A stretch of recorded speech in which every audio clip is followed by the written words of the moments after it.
Forgotten Scientist, Cure. In the shadowed years of the early 1940s, a specter haunted the world. It wasn't the shadow of war, though that loomed large, but a more intimate, insidious terror that crept into homes and stole lives with chilling impartiality. They called it the Crimson Fever. It began with a telltale rash, a constellation of deep red spots that bloomed across the skin, a grim warning of the fire raging within. This was followed by a soaring fever that boiled the mind, inducing terrifying delirium before, in nearly 60% of cases, it brought a final, shuddering peace. Newspapers of the era screamed with headlines of overwhelmed hospitals, of entire neighborhoods falling under quarantine, and of the desperate, futile search for a cure. The scientific establishment was throwing everything it had at the problem, but the pathogen, a vicious and unusually resilient bacterium, mocked their every effort. It was a puzzle box of death, and no one could find the key. Except someone was looking at the box differently. Not in the hallowed halls of a grand university, but in the cramped, underfunded laboratory of a state-run institute. A young microbiologist named Dr. Ilara Vance was pursuing a theory so radical it was considered scientific heresy.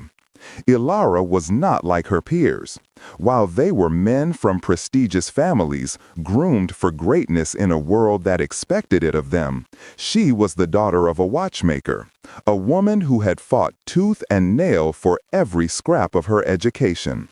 She saw the world not as a series of established facts, but as a collection of intricate mechanisms, just like the timepieces her father so patiently assembled.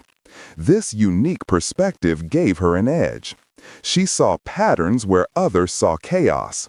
While the mainstream medical community was focused on developing chemical sulfa drugs to poison the bacteria, Ilara was fascinated by a far more elegant and far more obscure solution: bacteriophages. These were viruses that exclusively preyed on bacteria, nature's own microscopic assassins. The concept wasn't entirely new, but it had been dismissed as unreliable and dangerous, a biological wildcard in a field that demanded predictable chemical precision. To her colleagues, it was akin to fighting a fire by setting a second, more unpredictable fire. But Ilara saw the elegant logic: a targeted weapon that would annihilate the crimson fever bacterium and leave human cells completely untouched. It was the ultimate silver bullet. Her proposal for funding was, of course, rejected. The review board, a panel of grim-faced men, called her research a flight of fancy and an irresponsible diversion of precious resources. Undeterred, Ilara began her work in secret. She worked after hours, her only light the dim glow of her microscope, using scavenged equipment and borrowed lab supplies. She begged for samples of contaminated blood from sympathetic nurses, handling the deadly pathogen with a courage born of pure conviction. Her life shrank to the four walls of that small lab. Friendships withered, letters from her family went unanswered.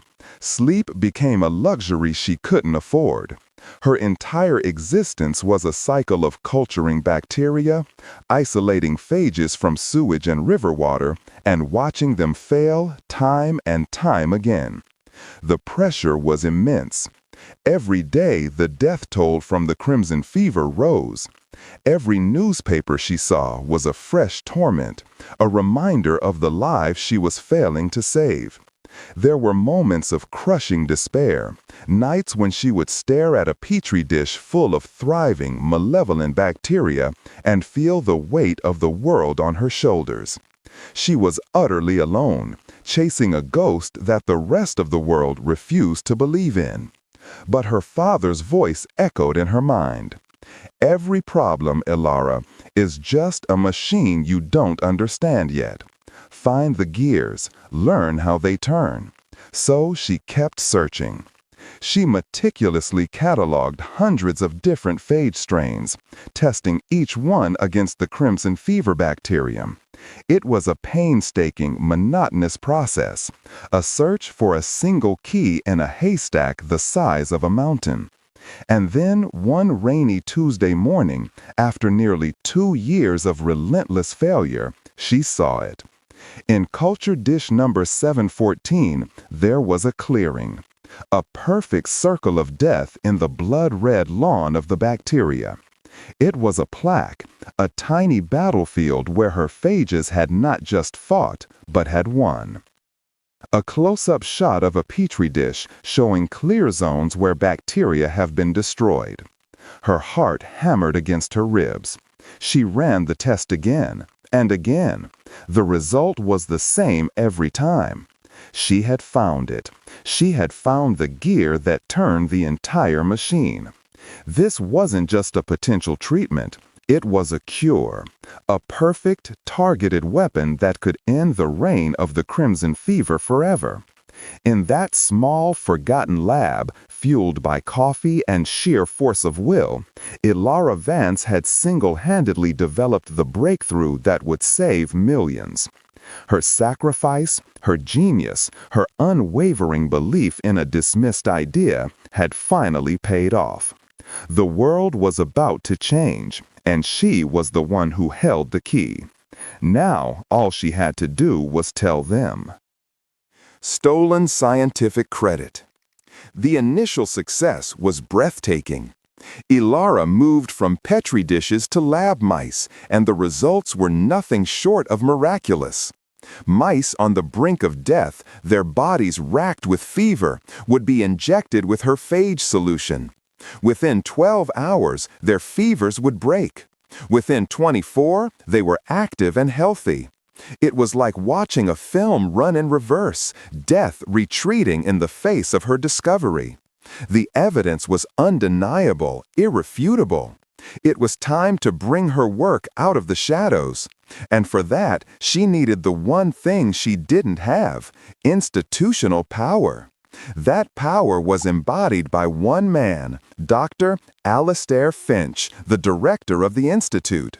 Finch was everything Ilara was not. He was tall, charismatic, and politically savvy, a man who moved through the halls of power with an effortless grace.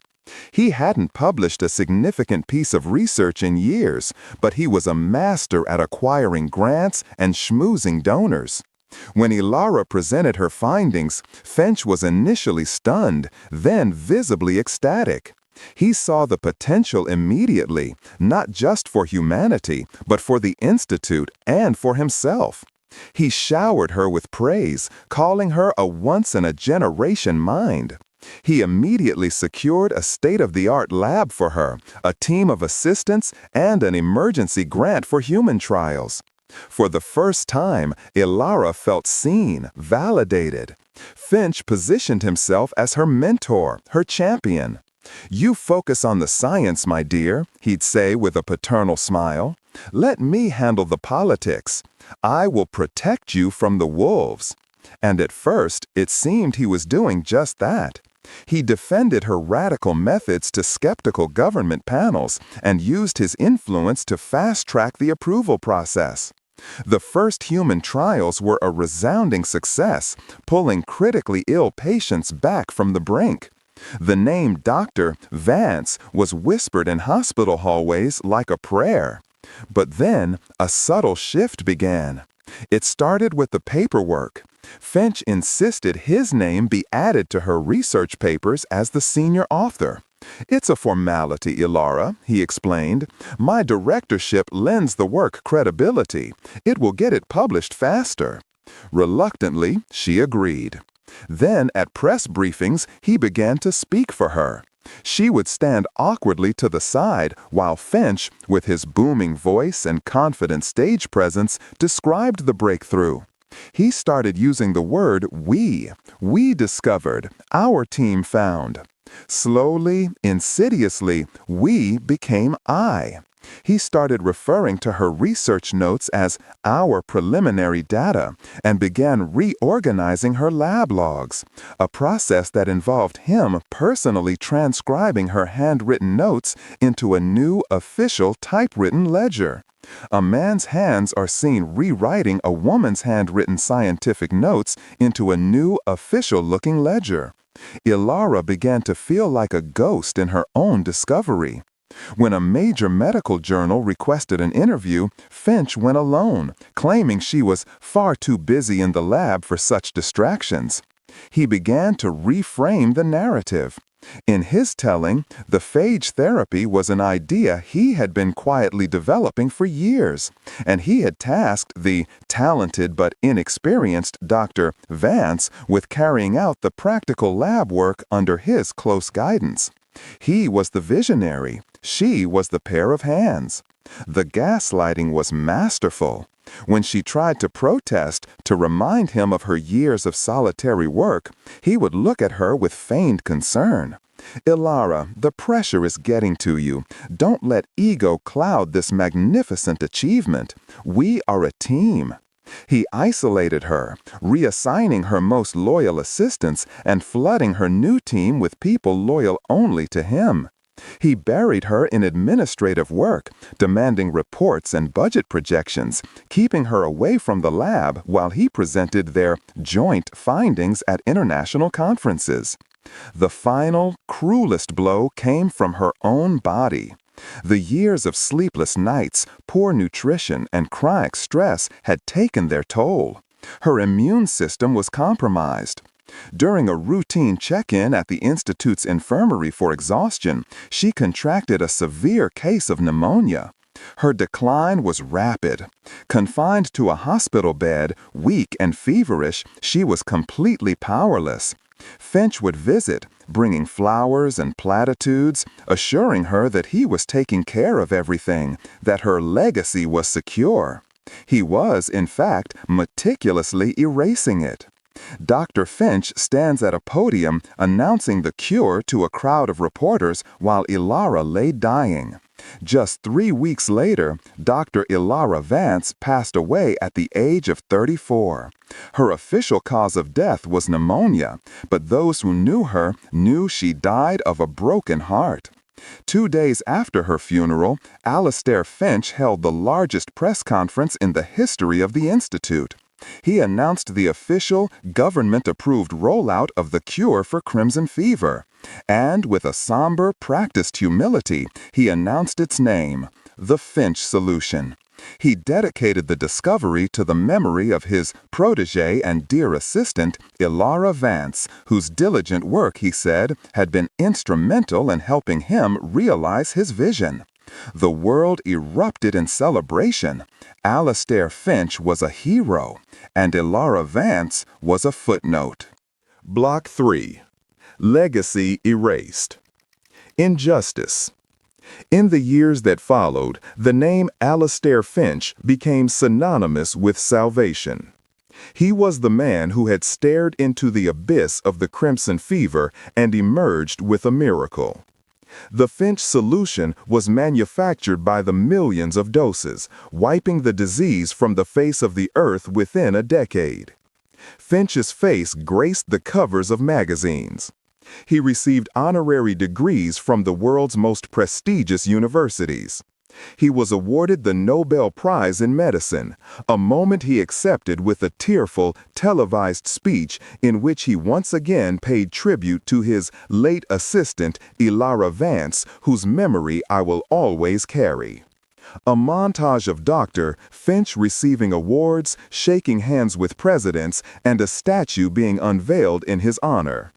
He cemented his legacy in stone and ink, publishing a best-selling memoir titled The Architect of the Cure, which painted a masterful, fictionalized account of his long, arduous journey to discovery. In his version of history, Ilara was a bright but troubled young researcher whom he took under his wing, guiding her raw talent towards his pre-existing brilliant theory. Her tragic death was a sad final chapter, but the work, he assured the world, was always his. For 50 years, this was the undisputed truth.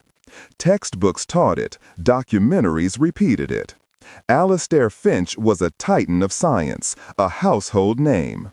Ilara Vance was completely forgotten. But truth has a way of leaving ghosts behind. The first ghost was a box of letters discovered in the attic of a grandniece Ilara never met. In her own elegant cursive, Ilara had written to her sister, detailing her initial excitement about the phage discovery, followed by her growing anxiety over Dr. Finch's behavior.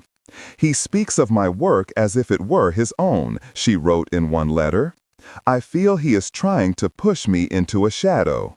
He calls it managing the narrative, but it feels like he is stealing my voice."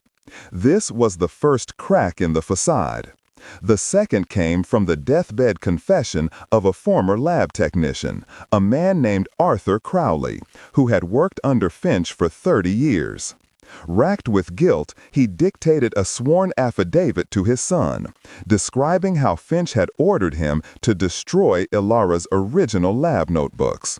He called them rough drafts, said they were messy and confusing, the affidavit read. "But I knew what he was doing. He was burying her. I didn't burn them all. I couldn't." Crowley had secretly saved one notebook, the most important one, detailing her discovery of Culture 714 and hidden it away. These pieces of evidence found their way to a young, tenacious historian named Dr. Lena Petrova in the late 1990s. Intrigued by the discrepancy between the official story and these hidden accounts, she began a full-scale investigation. She spent years digging through dusty institutional archives, cross-referencing records, and interviewing the few surviving colleagues of Vance and Finch. What she uncovered was a systematic, deliberate, and chillingly successful campaign of erasure. She found the original funding requests, showing Ilara's phage theory being proposed and rejected years before Finch ever mentioned it. She found the lost notebook, a smoking gun filled with Ilara's detailed notes, dates, and observations, all predating Finch's involvement. The historian's hands, wearing white gloves, opening a dusty old scientific notebook. Petrova published her findings in a bombshell academic paper titled "The Matilda Effect and the Finch Solution: The Case of Dr. Ilara Vance." The fallout was seismic. The scientific community was forced to confront an ugly truth about one of its saints.